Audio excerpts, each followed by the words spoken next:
दिल्ली के मुख्यमंत्री अरविंद केजरीवाल को 15 अप्रैल तक के लिए न्यायिक हिरासत में भेज दिया गया है। मनी लॉन्ड्रिंग का कानून ही ऐसा है कि एक बार ईडी जिसे बंद कर देती है उसके लिए जमानत मुश्किल हो जाती है।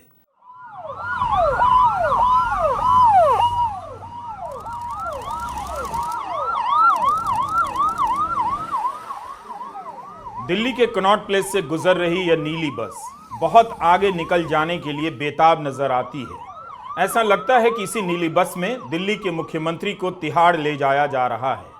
हूटर की आवाज किसी खतरे का ऐलान करती हुई जा रही है। खाली रास्ते बता रहे हैं कि जनता को होश नहीं आया है। धर्म के नशे में उसने अपने कानों में पत्थर ठूंस लिए हैं। हूटर को और जोर से चीखना होगा। एक सिटिंग मुख्यमंत्री को दुर्दांत अपराधी की तरह ले जाया जा रहा है। भारत का लोकतंत्र खाली होता हुआ ध्वनित हो रहा है। सड़क का यह खालीपन पुलिस सुरक्षा का बंदोबस्त नहीं है राजू, यह तुम्हारा लोकतंत्र है जिसके लिए लाखों लोगों ने जान दी। पिंटू मिले तो उसे बता देना। राउज एवेन्यू से तिहाड़ का यह लंबा रास्ता कितनी तेजी से सफर पूरा कर रहा है। देखते देखते 25 दिनों के लिए एक मुख्यमंत्री को जेल में डाल दिया गया। विपक्ष के लिए पुलिस के काफिले में तिहाड़ का ही सफर तय करना रह गया है। जेल में बंद विपक्ष के बिना 2024 के चुनावी लोकतंत्र में दो ही आवाजें सुनाई देंगी। सैकड़ों चैनलों पर गूंजती हुई प्रधानमंत्री नरेंद्र मोदी की आवाज और दूसरा केजरीवाल को जेल ले जाती पुलिसिया गाड़ी के हूटर की आवाज। सुन सकते हैं तो सुन लीजिए।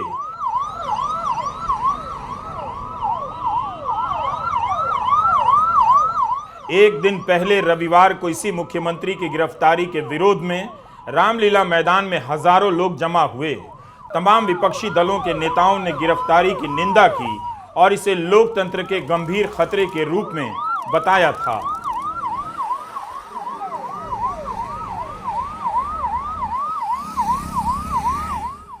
अट्ठाईस मार्च को अरविंद केजरीवाल ने राउज एवेन्यू कोर्ट में अपनी बात विस्तार से रखी तो थी। उनकी बातों से ईडी की जांच में कई तरह की कमजोरियां नजर आ रही थीं, मगर कोर्ट उनकी बातों से मुतमईन नहीं हुआ। 21 मार्च को गिरफ्तार हुए केजरीवाल अब 15 अप्रैल तक तिहाड़ में रहेंगे। धीरे धीरे राउज एवेन्यू कोर्ट का यह दृश्य कर्मकांड सा बनता जा रहा है। मुख्यमंत्री को पेशी के लिए लाया जाता है, मुख्यमंत्री को इस जेल से उस जेल में ले जाया जाता है। पिछली बार केजरीवाल ने कहा था कि वे रिमांड का विरोध करने नहीं आए हैं। इस बार कोर्ट ने तिहाड़ भेज दिया। आपको याद होगा दिल्ली हाई कोर्ट में अभिषेक मनु सिंघवी ने भी जोरदार बहस की, लेकिन जमानत नहीं मिली। दिल्ली हाई कोर्ट में 3 अप्रैल को सुनवाई होनी है। उसके पहले 2 अप्रैल को ईडी अपना पक्ष हाई कोर्ट में दायर करेगी।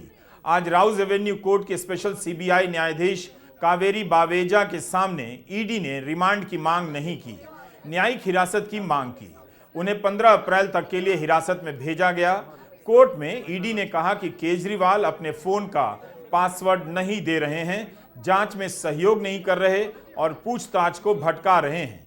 इस पर कोर्ट ने पूछा कि इन दलीलों को न्यायिक हिरासत के आवेदन से क्या लेना देना है। तब ईडी के वकील ने कहा कि आने वाले समय में इन्हें अपने हिरासत में रखने का अधिकार हमारे पास है। मंत्री जी जो ये कर रहे हैं ये देश के लिए अच्छा नहीं है। 15 अप्रैल तक जेल में रहने का मतलब है केजरीवाल अपनी पार्टी और इंडिया गठबंधन के लिए प्रचार नहीं कर पाएंगे। 19 अप्रैल को पहले चरण का मतदान होना है। पहला चरण बीत जाने तक वे हिरासत में ही रहेंगे। दिल्ली की 7 लोकसभा सीटों के लिए मतदान छठे चरण में होगा और 25 मई को होगा। पंजाब में 1 जून को मतदान होगा।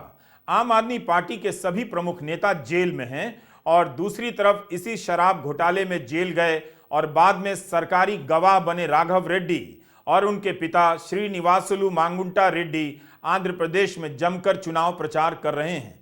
श्रीनिवासुलु मांगुंटा आंध्र प्रदेश के ओंगोल से चुनाव लड़ रहे हैं।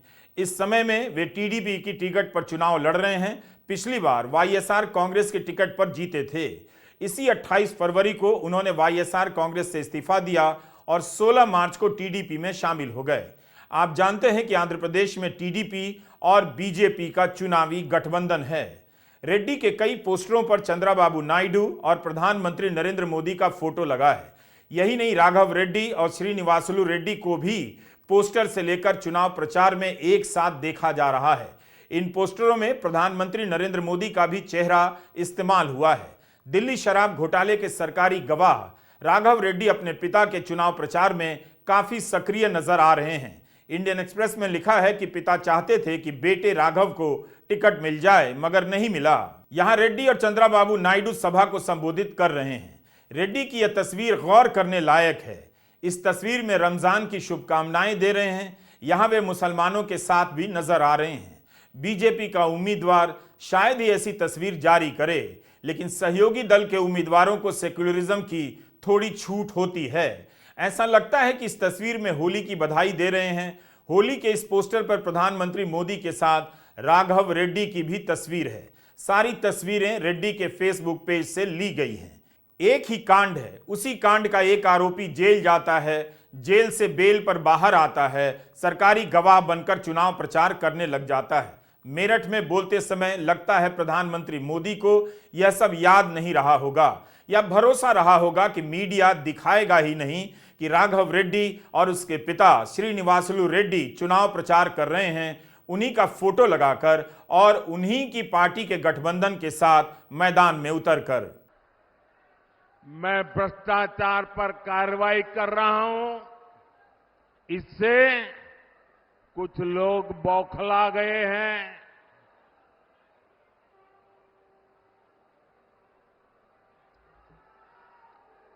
वो अपना आपा खो बैठे हैं। और मेरे प्यारे देशवासियों, मैं कहता हूं, मोदी की गारंटी कहती है,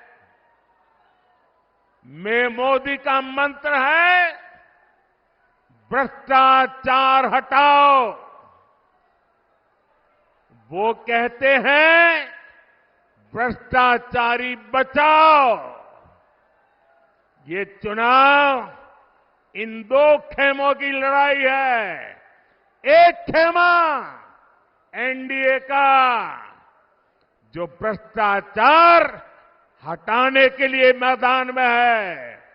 दूसरा वो खेमा जो भ्रष्टाचारियों को बचाने के लिए मैदान में है। फैसला आपको करना है। भ्रष्टाचार को लेकर दो खेमे तो वाकई नजर आते हैं। बस फर्क यह है कि आपको देखना है कि कौन खेमा किसकी तरफ है। जिन पर प्रधानमंत्री नरेंद्र मोदी ने खुद ही भ्रष्टाचार के आरोप लगाए, वही उनकी पार्टी में हैं, या फिर सहयोगी दल से चुनावी मैदान में। नवीन जिंदल पर कोयला घोटाले के मामले में आरोप है, मनी लॉन्ड्रिंग का केस है, वो अब प्रधानमंत्री के खेमे में हैं। उनकी पार्टी बीजेपी से चुनाव लड़ रहे हैं। आप प्रफुल्ल पटेल हैं और आप महाराष्ट्र के उप मुख्यमंत्री अजीत पवार। आप दोनों पर बीजेपी ने ही अलग अलग मामलों में 70 हजार करोड़ के घोटाले के आरोप लगाए। प्रधानमंत्री ने भी लगाए और पब्लिक को सब पता है। केवल इन्हीं दो लोगों पर 1,40,000 करोड़ रुपए के घोटाले के आरोप हैं। आपको बता दें कि ये दोनों आजकल प्रधानमंत्री मोदी के खेमे में हैं। प्रधानमंत्री मोदी ही बता सकते हैं कि जिन्हें वे भ्रष्ट बताया करते थे, वे उनके खेमे में कैसे आ गए। प्रधानमंत्री मोदी से पूछिए कि एनडीए का कौन सा एक खेमा है जो भ्रष्टाचार से लड़ रहा है। अगर ऐसा कोई खेमा एनडीए का है तो उस खेमे में प्रफुल्ल पटेल, अजीत पवार और नवीन जिंदल क्या कर रहे हैं?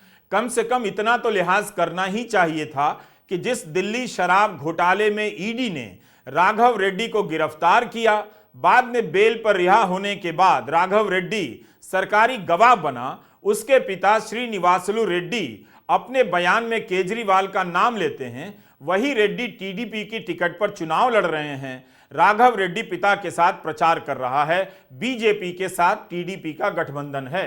क्या बिल्कुल ही परवाह नहीं है कि जनता क्या सोचेगी, या जनता अब यह सब देखने और सोचने के लायक बची ही नहीं? अगर राघव रेड्डी और श्रीनिवासलू रेड्डी के पोस्टर पर प्रधानमंत्री मोदी की तस्वीर होगी, तो क्या इसे गारंटी के तौर पर नहीं देखा जाएगा कि आपने केजरीवाल का नाम लिया, आप प्रचार करो, केजरीवाल को जेल में रहना होगा? 28 मार्च को राउज एवेन्यू कोर्ट में केजरीवाल ने यह सब कहा था और हमने आपको पुराने वीडियो में दिखाया भी। दूसरा बयान मागुंटा श्रीनिवासलू रेड्डी का है, एमएसआर का। ये सांसद थे जगन रेड्डी की पार्टी से। एक दिन 16 मार्च 2021 को 4:30 बजे मेरे दफ्तर आते हैं। 10 दिन पहले उन्होंने पत्र भेजा था कि मैं सांसद हूं, मुख्यमंत्री से मिलना है। वो मेरे पास मिलने के लिए आते हैं। मैं जल्दी में था। वे आकर कहते हैं कि दिल्ली में फैमिली चैरिटेबल ट्रस्ट खोलना है। मैंने कहा जमीन हमारे अंडर नहीं आती है, एलजी साहब के अंडर आती है। आप मुझे चिट्ठी दे दीजिए, मैं एलजी साहब को फॉरवर्ड कर दूंगा बस। 16 सितंबर 2022 को उनके घर पर रेड होती है। उनसे पूछा जाता है कि क्या आप केजरीवाल से मिले? वो कहते हैं हाँ मैं मिला, मैं उनसे फैमिली ट्रस्ट के लिए जमीन मांगने गया था। यह 16 सितंबर 2022 को सेक्शन 17 में दर्ज हुआ बयान है। ईडी इससे खुश नहीं होती है। 5 महीने के बाद उनके बेटे को 10 फरवरी के दिन गिरफ्तार कर लिया जाता है। उसके बावजूद अपने स्टेटमेंट पर कायम रहते हैं। 5 महीना जब बेटा गिरफ्तार होता है, जेल में रहता है, तो बाप टूट जाता है। 16 जुलाई को अपना बयान बदल लेते हैं। 18 जुलाई को बेटा छोड़ दिया जाता है। उसके बाद उनका कोई स्टेटमेंट नहीं होता। जैसे ही उन्होंने मेरे खिलाफ स्टेटमेंट दिया, बेटा भी छूट गया और स्टेटमेंट लेने भी बंद हो गए और 3 अक्टूबर को उनका माफीनामा भी हो गया। मिशन पूरा हो गया। इसका मतलब ईडी को केवल और केवल मुझे फंसाना था। इस बयान के आधार पर एक तस्वीर तो नजर आती है। पहले राघव रेड्डी जेल जाता है, फिर जेल से बाहर आने के लिए केजरीवाल का नाम लेता है। उसमें भी लेन देन का कोई स्पष्ट आरोप नहीं है। लेकिन केजरीवाल जेल में और बाप बेटा चुनावी मैदान में। आंध्र प्रदेश का एक क्षेत्र है ओंगोल। यहां से श्रीनिवासलू मांगुंटा रेड्डी टीडीपी की टिकट पर चुनाव लड़ रहे हैं। श्रीनिवासलू रेड्डी और राघव रेड्डी को चुनाव प्रचार में देखकर क्या किसी के मन में सवाल ही नहीं उठेगा कि इनकी तो बहुत मौज है। इनके बयान पर एक मुख्यमंत्री को जेल में डाला गया है और ये आराम से चुनाव प्रचार किए जा रहे हैं। यही नहीं, दिल्ली से इतने सारे चैनल चलते हैं। क्या आपने उन चैनलों पर इन बाप बेटे के चुनाव प्रचार का कोई वीडियो देखा है? इनका कोई इंटरव्यू देखा है? ऐसा तो नहीं कि सरकारी गवाह बन जाने से ये दोनों बरी कर दिए गए हों। कितने पत्रकारों ने जाकर रेड्डी और उनके बेटे राघव रेड्डी से पूछा होगा कि आप सरकारी गवाह क्यों बने? केजरीवाल को गिरफ्तार करने के बाद क्या ईडी को जरूरत महसूस नहीं हो रही कि बाप बेटे को फिर से हिरासत में लेकर जांच की जाए, पूछताछ की जाए? हम कानूनी प्रक्रिया के जानकार बिल्कुल नहीं हैं, लेकिन सहज बुद्धि से सवाल कर रहे हैं। इनके बारे में अभिषेक मनु सिंघवी ने दिल्ली हाईकोर्ट में कहा कि एक आदमी के बयान पर मुख्यमंत्री को गिरफ्तार कर लिया जाता है। जुलाई 2023 में उनके पिता मगुंटा श्रीनिवासलू रेड्डी ने बयान दिया जिसमें पहली बार केजरीवाल का नाम लिया। इसके बाद बेटे को बेल मिलती है। जैसे ही वह बयान देता है, ईडी उसकी गिरफ्तारी का विरोध नहीं करती है। फिर यह आदमी सरकारी गवाह बन जाता है। इन बयानों का मतलब क्या रह जाता है? प्रधानमंत्री नरेंद्र मोदी को बताना चाहिए कि शराब घोटाले में गिरफ्तार एक आरोपी जेल गया, बेल मिली, सरकारी गवाह बना, फिर आपके गठबंधन से चुनाव लड़ रहा है। क्या तब भी वे खुद को भ्रष्टाचार से लड़ने वाला मानते हैं? मैं अपने देश को भ्रष्टाचारियों से बचाने के लिए जो कदम उठाए जा रहे हैं उनके खिलाफ एक बहुत बड़ी लड़ाई लड़ रही हूं। और इसलिए बड़े बड़े भ्रष्टाचारी आज सलाखों के पीछे हैं।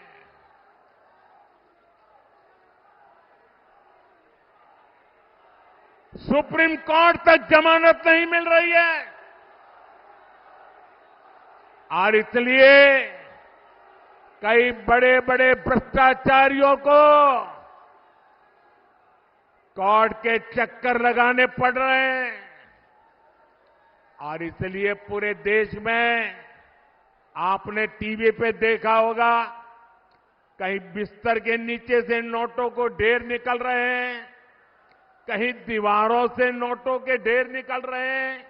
और अभी तो मैंने देखा वॉशिंग मशीन में नोटों के ढेर थे। चुनावों के बीच में ईडी और आईटी के सहारे विपक्षी पार्टी और उसके नेताओं को घेरा जा रहा है। क्या यह भ्रष्टाचार की लड़ाई है? सुप्रीम कोर्ट से जमानत नहीं मिल रही है, यह फैसला तो नहीं है। मनी लॉन्ड्रिंग के केस में जमानत मुश्किल कर दी गई है। कोर्ट के सामने इस कानून की समीक्षा होनी है। कोर्ट ने अपना फैसला सुनाने में काफी देरी कर दी। यह इंडियन एक्सप्रेस में छपा है। हिंदी के अखबारों में ऐसी बातें नहीं छापी जाती हैं। पूरा मकसद होता है कि जनता को, हिंदी के पाठकों को कुछ बताना ही नहीं है, उसे अंधेरे में रखना है। क्या हिंदी के अखबारों के पास संपादक और पत्रकार नहीं हैं कि इन 3 पूर्व मुख्य चुनाव आयुक्तों से बात करें, जो इंडियन एक्सप्रेस ने बात कर छापा है। इनका कहना है कि आयकर और ईडी का विपक्ष के विरुद्ध इस्तेमाल लेवल प्लेइंग फील्ड को बिगाड़ रहा है। ये बयान कांग्रेस को आयकर द्वारा दिए गए नोटिस और केजरीवाल की गिरफ्तारी के बाद आए हैं। उन्होंने कहा कि चुनाव आयोग को एजेंसी से मिलकर पूछना चाहिए कि ये नोटिस चुनाव खत्म होने तक क्यों नहीं रुक सकते हैं। पूर्व चुनाव आयुक्त एसवाई कुरैशी ने कहा है कि चुनाव आयोग इस तरह की कार्रवाई पर रोक लगा सकता है। पूर्व मुख्य चुनाव आयुक्त कहते हैं कि इस तरह की कार्रवाई पर चुनाव आयोग रोक लगा सकता है। चुनाव आयोग से विपक्ष ने बाकायदा शिकायत की है, तब चुनाव आयोग कार्रवाई क्यों नहीं कर रहा है? इस भ्रम में मत रहिए कि भ्रष्टाचार से लड़ाई हो रही है। नोटबंदी के समय काले धन को सफेद किया गया। कितने लोगों के खिलाफ कार्रवाई हुई? जनवरी 2023 में नोटबंदी पर 5 जजों की बेंच ने फैसला दिया। इनमें से 4 जजों ने नोटबंदी के फैसले को वैध माना। केवल एक जज थी, जस्टिस बीवी नागरत्ना। जस्टिस नागरत्ना ने अपनी असहमति दर्ज कराई। हमने तब जस्टिस नागरत्ना के जजमेंट के हिस्से को लेकर एक वीडियो विस्तार से बनाया था। नोटबंदी नोटिफिकेशन से नहीं होनी चाहिए थी, उनका कहना था। उनका यह कहना था कि संसद में पास कानून के जरिए नोटबंदी लागू होनी चाहिए थी। नोटिफिकेशन भी अवैध था।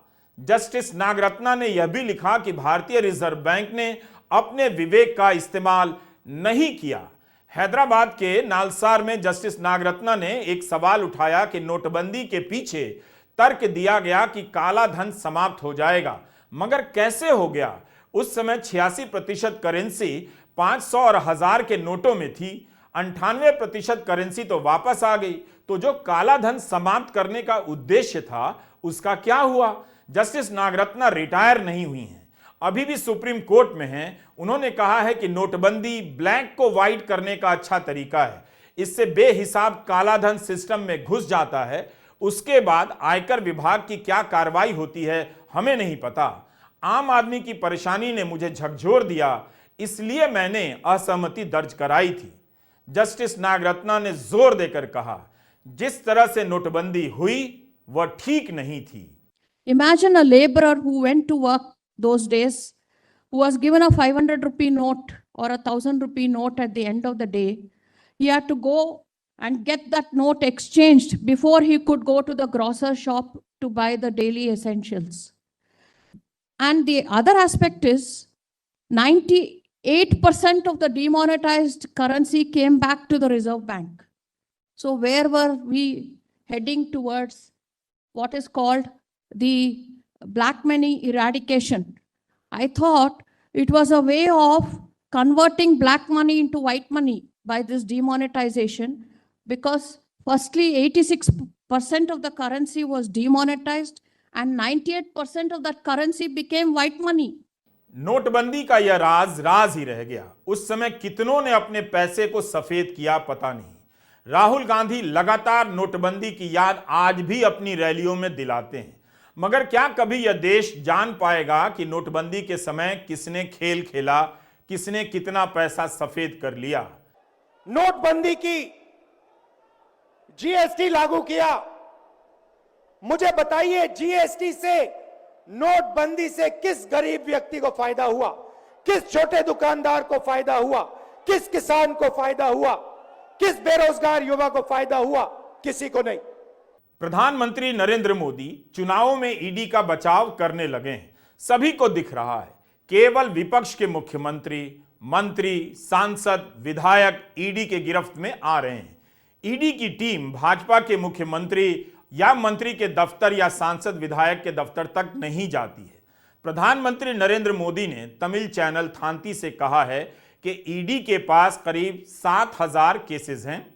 उनमें से पॉलिटिशियन से जुड़े हुए केस मात्र 3% से भी कम हैं। 7000 मैटर्स, उसमें पॉलिटिशियन से जुड़े ओनली 3% से भी कम। आपको सुनकर लगेगा कुछ हो ही नहीं रहा है, विपक्ष के साथ जाति नहीं हो रही है, लेकिन क्या यह भ्रामक नहीं है? प्रधानमंत्री ने कह दिया ईडी के पास 7,000 केस हैं, उसमें से केवल 3% नेताओं के खिलाफ है। लेकिन क्या आपको पता है कि ईडी को लेकर कई मीडिया रिपोर्ट में यह जानकारी आई है कि ईडी ने नेताओं के खिलाफ जितने भी केस किए हैं उनमें से 95% विपक्ष के नेताओं के खिलाफ हैं। कोई अखबार आपको नहीं बताएगा, खासकर हिंदी के अखबार केवल बयान छाप देगा कि प्रधानमंत्री ने कहा है कि ईडी ने केवल 3% नेताओं के खिलाफ कार्रवाई की है, मगर यह नहीं बताएगा कि इनमें से 90 या 95% विपक्ष के हैं। भ्रष्टाचार की खबरें मीडिया से गायब कर दी जाती हैं। चुनावी चंदे के बॉन्ड पर कितनी रिपोर्टिंग हुई आप अच्छी तरह जानते हैं। हर समय विपक्ष को भ्रष्ट बताना, विपक्ष के नेताओं को जेल में डाल देना, सरकारें गिरा देना आम होता जा रहा है। कहीं से यह लड़ाई भ्रष्टाचार की नहीं लगती, विपक्ष को खत्म कर देने की है। अगर आपको लगता है कि बिना विपक्ष के लोकतंत्र हो सकता है तो आप बेवकूफ हैं। नमस्कार, मैं रवीश कुमार।